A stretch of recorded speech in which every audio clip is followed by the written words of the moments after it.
And welcome to the Dr. Bob Show. Have you had a skin lesion and the doctor told you that it was cancerous and that they were going to have to remove it? The word scares everybody. The surgery scares everybody. We'll be spending most of our show talking about the treatment of skin cancer. Is there chemotherapy that's available? Is it surgery that's available? Can we simply freeze off the skin cancer lesions? We'll be spending most of the show talking about that. My guest is Dr. Meredith Overholt. Dr. Meredith Overholt is a board-certified dermatologist, deals with these problems every day. Hello, I'm Dr. Robert Overholt, and I'll be your host for the next 30 minutes on the Dr. Bob Show. Later on, we'll be talking about peanut allergy, food allergy, and desensitizing. Does it work? How dangerous? And bladder cancer. If somebody you know has bladder cancer, what is the treatment? A lot of information for you. You'll want to stay tuned.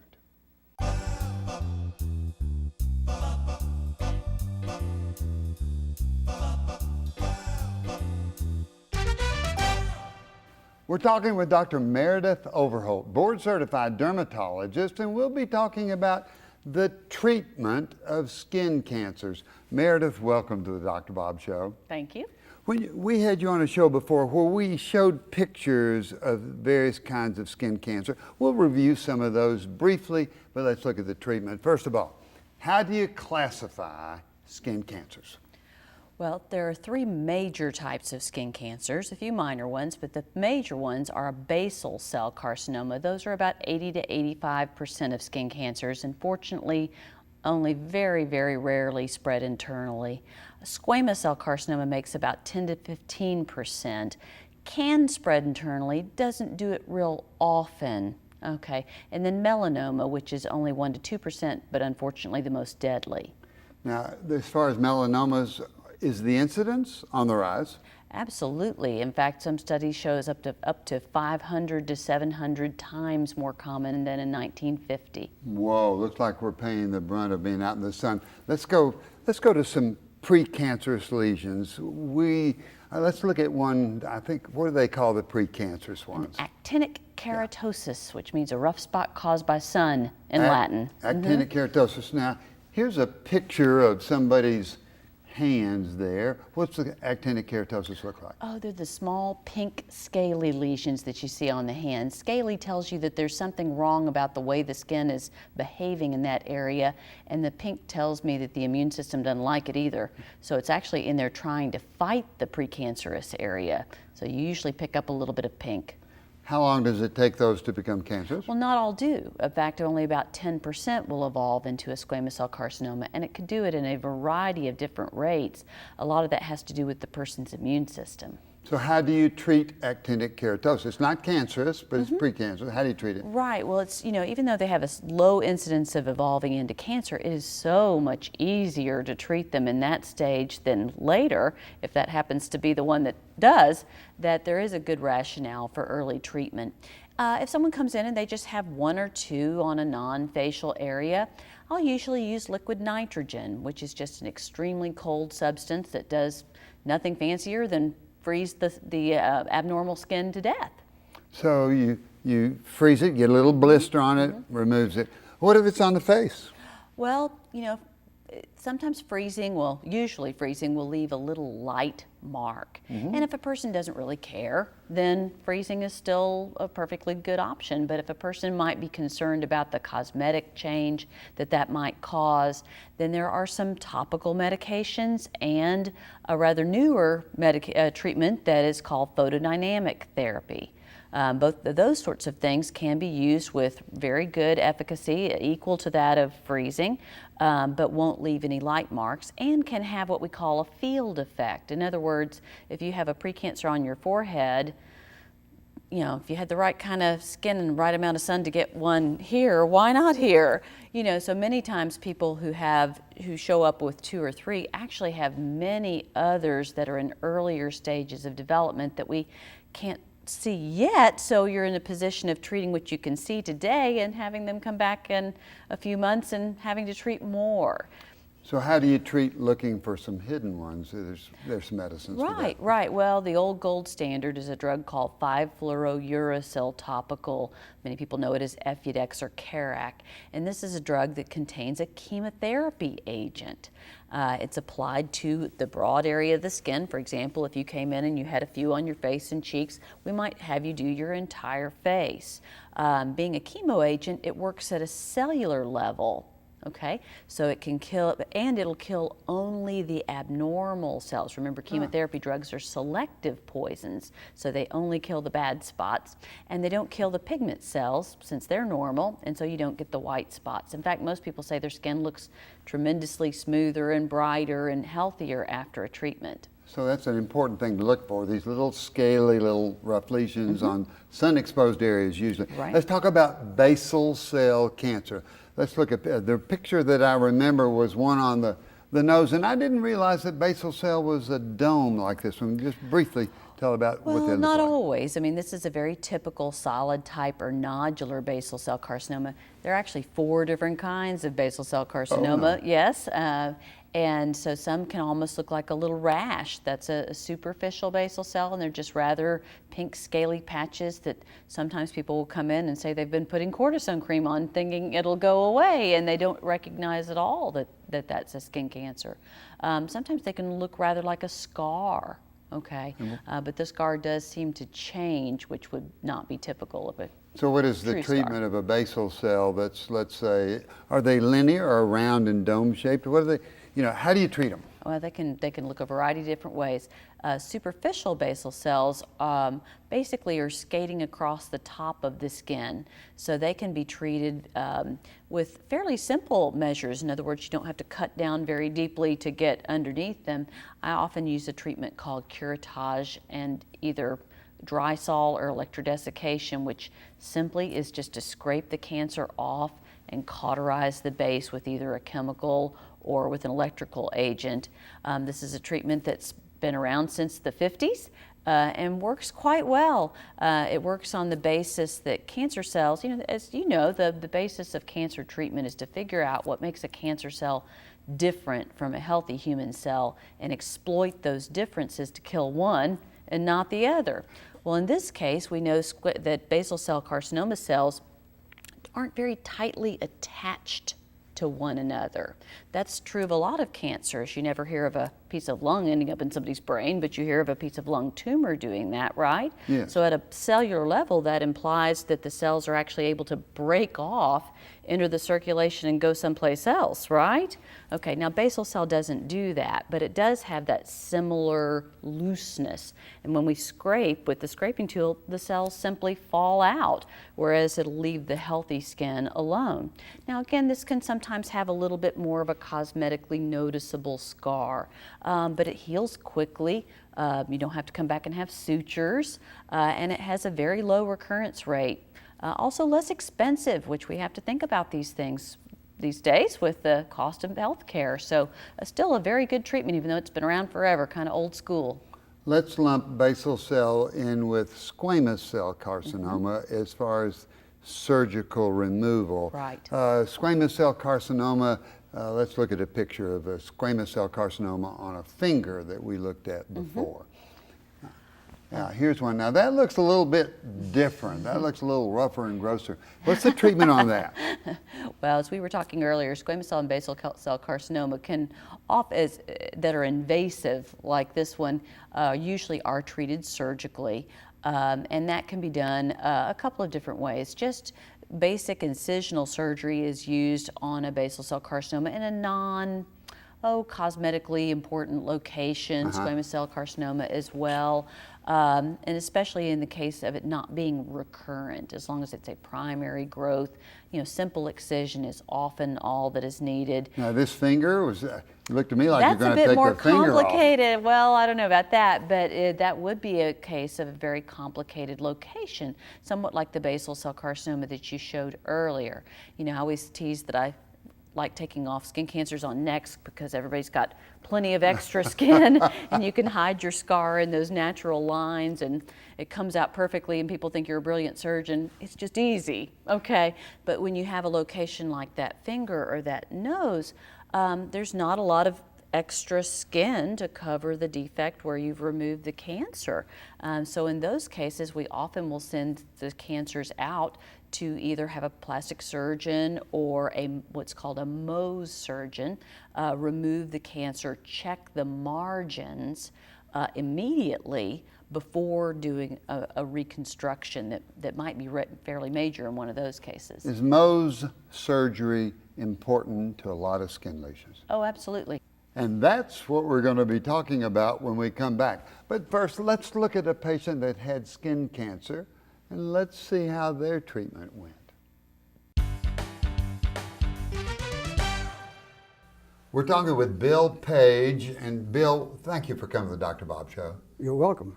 What kind of work did you do from 70 to 2000? I worked for Southern Railway. And were you inside or outside? I was outside All the time? all the time. Did you do anything to protect your skin from the sun? No, sir. Did you wear a hat? Yes, sir. But no sunscreen? Yes. Now, when's the first time you knew that you had some skin problems that needed attention? Either in 1989 or 90, I was sitting on the couch one night and my wife happened to notice a red spot on my lower back, and she said, "You need to go get that looked at." Did you follow her instructions? I did. And who did you see? Dr. Meredith Overholt. And what was it? What'd you have? It was a basal cell carcinoma. So a basal cell cancer in 1989, that would have been about 19 years after you started Southern Railway. Did Dr. Meredith talk with you about, young man, you're going to have to use skin protection, sun protection? She did. And you go back and see her regular. Have you had any more episodes of skin cancer? Yes, sir. When was that? Different times. I've had one removed off of my chin. I've had one on my back. I've had one on this shoulder, one here. Wow. And just recently you had one. removed off of my right thigh, the left thigh of my leg. Aren't you glad that you got to know Dr. Meredith Overholt? Yes, I am. She is so good on that. Do you ever get any precancerous lesions? We call them actinic keratosis, little spots that she has to go bzz, bzz, with that nitrogen gun? Many times. Many, many times. Yes. So will you have to continue because of previous sun exposure to go back and see Dr. Overholt? Yes. So regular checkups. Your advice for people who are out in the sun a lot? Use your sunblock. Use a sunblock, and if you see any unusual skin lesions, Go see a dermatologist quickly. Bill Page, you're a wonderful teacher. Thank you for coming to the Dr. Bob Show. You're welcome. We're talking with Dr. Meredith Overholt, board-certified dermatologist. We're talking about the treatment of skin cancers. We've talked about actinic keratosis, precancerous. We've talked about basal cell cancer. Now we're talking about squamous cell and some Mohs therapy. What is Mohs therapy again? It was named after a doctor named Frederick Mohs who practiced at Mayo Clinic early in the 20th century. And his goal was to be able to take skin cancers out in the most effective way possible. When a Mohs case is done, the patient has a layer removed, which is what is visually the cancer, but very immediately it's frozen and put on slides, and the surgeon is able to look around the edges of it and see where it's present in the margins, and immediately go back to that area and continue to take a little bit of tissue until the margins are clear. So it seems like that's a big advancement or difficult. When you do the initial resection there, or curettage or removal, then you look and see if there's any cancer left. If there is, you go back until there's none left. Right, and this is only necessary in particular cases. It's controversial, but most people agree that Mohs is a great idea if the tumor doesn't have very distinct margins. It's hard for the surgeon to look and tell where it starts and stops. So in that case, Mohs is excellent. The other case is, as we were discussing earlier, on that finger or on that nose, since a major reconstruction such as a skin graft, or possibly what's called a flap, where tissue is moved from another location over to cover the hole created by the excision, you want to be absolutely sure that you're clean before going to all that trouble. You know, you would hate to find out later after a pathologist has read your slides that, You have to you've go got a back. positive margin and you've got to take all that down and go Wow. back. Exactly. So Mohs surgery avoids that. And even sometimes if we have some patient with a very large cancer that can't be handled under local anesthesia, we'll send them to a plastic surgeon or a general surgeon, and they can do a similar procedure in the operating room with the person under anesthesia, where they take the tumor out and have the hospital pathologist check the margins there. Meredith, let's switch to melanoma. That's the one that can have a bad outcome, and so it's important to find it early. Let's look at a picture of a melanoma. Tell me the characteristics of that very quickly. It's asymmetrical, it's got an irregular border, it has multiple colors, and it's hard to tell from this picture, but I would bet that it's bigger than 6 millimeters, which is the eraser on a pencil, and that's the ABCD of melanoma. But even more telling, and an earlier sign, is often that this is the only mole that looks like this on the person. So very atypical for that individual. So that we call that the ugly duckling sign. I don't like anything you have one of if it's changing. And getting bigger. Do they get bigger? Absolutely. Yeah. What's the treatment? Well, it depends upon the thickness of the melanoma. That is the single issue that is most important. And what I mean by that is when a biopsy is taken, a pathologist will look at it and see how far into the skin that the melanoma has gone. Okay, if it's very, very superficial, then that's a curable situation. Do you see that much? Absolutely. So you okay? can find them early that way and just excise them? Absolutely, like sure. that? And they're no Good. more worrisome than a basal cell carcinoma if that's the case. If it's not quite that good, what's it like? Why, if it's a little deeper, then that implies that it's down around the blood vessels or nerves or lymphatics. And unfortunately, that's the on-ramp in a way that the tumor cells can get to other locations. So if you find one that the biopsy shows that it's a little bit deeper down near blood vessels, do you have to check before you remove it? Do you have to check the rest of the body, or do you remove it and then check the rest of I the body? actually send those out, okay? We send our patients with deeper melanomas to, or actually what's called an intermediate thickness melanoma, which will be one from 1 millimeter to about 2 to 3 millimeters in depth. And we'll send them there, and they can do a very special technique called Sentinel Node. Okay. Now what's Sentinel Node? Okay. Well, what they do is say, for example, that a person came in and had a melanoma on their chest. Okay. We're not really sure which lymph nodes that would go to. It might go to the ones under the arm. It might go to some lymph nodes inside the chest. Okay. So what the surgeon does is he actually injects it with two things. Right in the area where the tumor is, he injects it with a blue dye and with a radioactive isotope.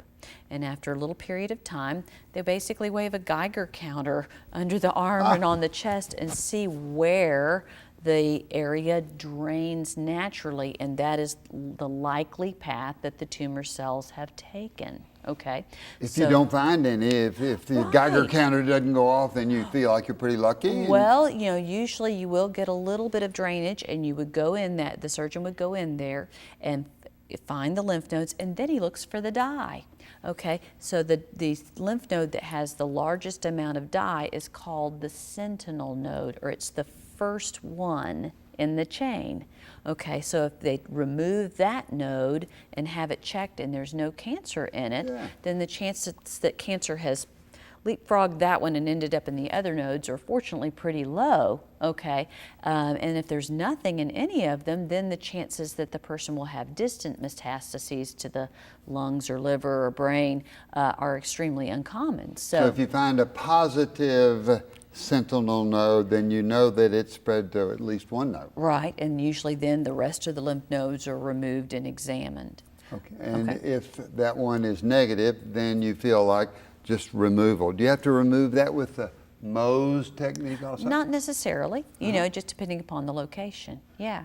But the fortunate part with melanoma is that, for those advanced cases, the thicker ones, the ones where there are lymph node involvement or even other organ involvement, which would create a higher stage cancer, in the past there really have not been good medications for this. For some reason, and it's not really understood why, melanoma doesn't seem to be a very radiation sensitive tumor and not a particularly chemotherapy sensitive tumor. There are some chemotherapy regimens that can be helpful, but not nearly as dramatic as chemotherapy can be in so many other cancers. Anything new that you see in the treatment? Yes, there are 2 new drugs. So these are the first new drugs that have been approved in melanoma in years. And both of these drugs are basically antibodies to mutations that occur in the melanoma, which is kind of a fascinating thing. We're even working at drugs that target a subcellular particle to be able to kill the tumor, which is pretty fascinating. Getting better and better. Have been very successful in this? Well, have had fits and starts. Both of them do have some side effects, and it's looking as though now these first 2 drugs are not probably the cure-all panacea that we're looking for. In fact, it's possible that the melanoma cells can then mutate and become resistant to these drugs, but it's kind of the opening, the door is open, I believe, and I think that the pathway will be there for further drugs to be created that may make, melanoma death a thing of the past. Boy, wouldn't that be unbelievably fantastic. Bottom line, all people have skin, largest organ that we've got. If you see something that's abnormal, feel something that's abnormal, see your doctor, get it checked out, and Absolutely. get it taken care Look of. for those ugly ducklings. Yeah, look for those ugly ducklings. Meredith, you're just a great teacher. I enjoy having you on this show so much because you always teach me and I always learn, and I'm thinking as I'm talking, those dark freckles that I have, do they need to be looked at or not? I think they do need to be looked at. Thanks again for coming. Thank you. And now you'll want to stay tuned. We're going to be talking about peanut desensitization. Does it work? Does desensitizing to foods work, or is it dangerous? And if we have time, bladder cancer. How's it diagnosed? What can we do for it? A lot of information for you. Stay tuned. I want to thank Dr. Meredith Overholt for her wonderful discussion on the treatment of skin cancers. Thanks. Now, for questions from you, the viewer, that I think will be important to your health. Question number 1, Dr. Bob. I hear you can desensitize to peanuts and other foods. Is that correct? Let me give you a warning. We have been trying for a long time to figure out how to handle peanut allergy. 1.5 million people in the United States have peanut allergy. Children get it. They don't lose that allergy. 50 deaths a year. You can make mistakes. What can we do about it? Well, we're now learning if we start in very, very weak doses and put little drops under the tongue and slowly build up the dose, that we can build a low-grade tolerance to peanuts. Maybe you can eat 5 to 7. And so we're becoming very, very effective. But Wesley Burks, who's done a huge amount of work for the American Academy of Allergy, says, please, please don't do this yourself. Wait until we get standardized treatment.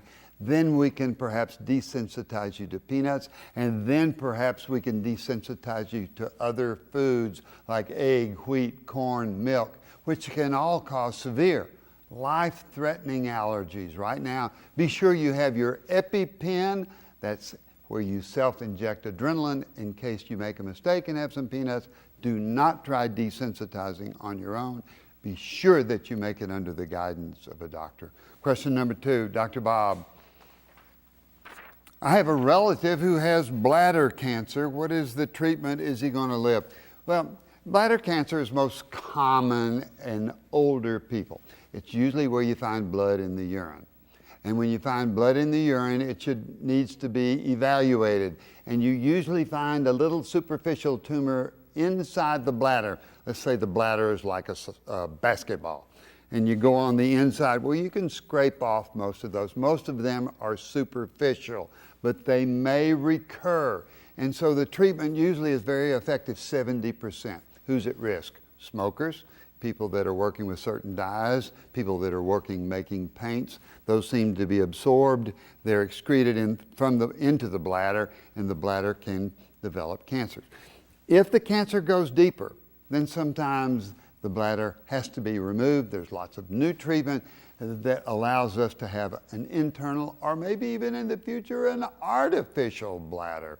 And so know that the treatment frequently just simply means they can scrape it off. Now, if they start recurring, the little superficial ones, and you have to have cystoscopy about every 6 months, then there is something called BCG that we can put inside the cancer that will begin to build up the body's own immunity. Great advances in medicine, great treatment in medicine, and that includes bladder cancer. If you have blood in the urine, be sure that you get it checked. Sometimes it's only microscopic. That means you need to have a urinalysis by your doctor. That's all the time that we have for this show. Remember to be exercising, eating right. Be sure you get that 8 hours of sleep and have laughter in your life. Remember, exercise can reduce stress. Remember, eating properly keeps us the weight we want and can keep us heart healthy. And when we get plenty of sleep, boy, do we feel good, and we produce more, and people around us feel better. And most of all, what is it we like on the Dr. Bob Show? It's laughter in your life. Find somebody that you love and tell stories and laugh a lot. When you laugh a lot, your immune system works good. It fights off infection better. You'll be a healthy person. And most of all, we want you to stay healthy with that laughter.